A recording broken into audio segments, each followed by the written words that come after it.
Bonjour à tous, on se retrouve aujourd'hui au bord de l'eau pour vous présenter la nouvelle gamme de flotteurs Carpodrome qui arrivera en 2024. Donc j'ai ici avec moi le flotteur C14.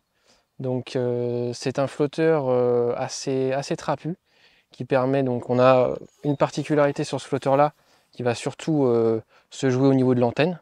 Donc on a une antenne en 3 mm qui est interchangeable. Donc vous pouvez switcher entre une antenne orange, une antenne jaune ou une antenne noire en fonction des conditions. Donc voire même un bâton lumineux si vous pêchez la nuit. Donc ça c'est vraiment le côté modularité de la partie antenne. En dessous de cette partie antenne, vous allez avoir un corps en balsa. Donc surtout pour la partie solidité du balsa. C'est comme le flotteur ne permet pas d'avoir justement ce corps traversant comme ce qu'on peut retrouver sur le reste de la gamme. On est obligé d'utiliser le matériau le plus résistant.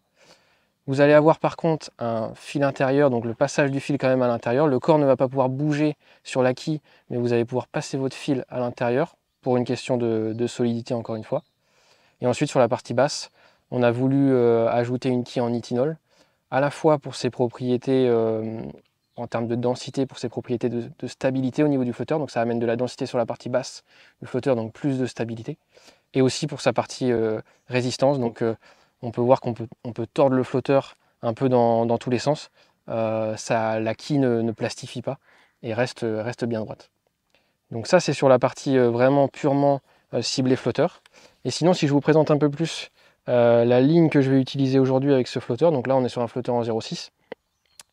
On pêche à peu près dans une profondeur de 80 cm d'eau, et c'est des carpes qui vont varier entre, pour les plus petites, on va être sur des poissons de 100 grammes jusqu'à des poissons d'1,5 kg. Donc on a une ligne en 18 centièmes, un hameçon de 14, on va principalement pêcher au maïs ou à l'expandeur, donc c'est ce qui matche plutôt bien. Une plombée à peu près 20 cm de l'hameçon, assez regroupée, pour vraiment avoir une masse de plomb qui descend de lèche assez rapidement au fond. Puis après, vous allez avoir le reste de la ligne, donc le flotteur qui est ici, monté de façon très classique. Vous voyez juste le passage ici du fil à l'intérieur, donc pour éviter qu'il y ait une contrainte mécanique du fil sur le corps du flotteur. Et puis après, le reste, on est sur une ligne, tout ce qu'il y a de plus simple, une bannière assez longue ici, voilà, ça va vous permettre de pêcher en tout cas plus facilement. Il y a d'autres types de flotteurs sur lesquels on va utiliser des bannières beaucoup plus courtes. Ça peut être plus contraignant en termes d'emmêlage notamment. Donc là, après c'est à vous aussi de faire varier en fonction de ce que vous préférez.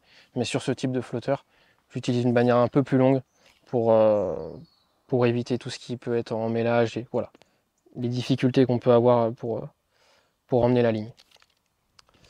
On va essayer de prendre un poisson avec ce flotteur C14.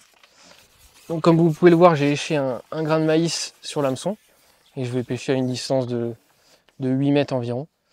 Donc on vient déposer notre ligne. Là on voit directement que le fait que malgré qu'on ait des antennes interchangeables en 3 mm sur la partie haute qui sont assez lourdes, le fait qu'on ait compensé sur la partie basse avec une quille en nitinol qui a une densité assez importante, on a un flotteur qui vient vraiment se mettre droit et qui est pas déséquilibré par le poids de l'antenne ou du bâton lumineux qu'on pourrait utiliser notamment quand on pêche la nuit ou en soirée ou tôt le matin.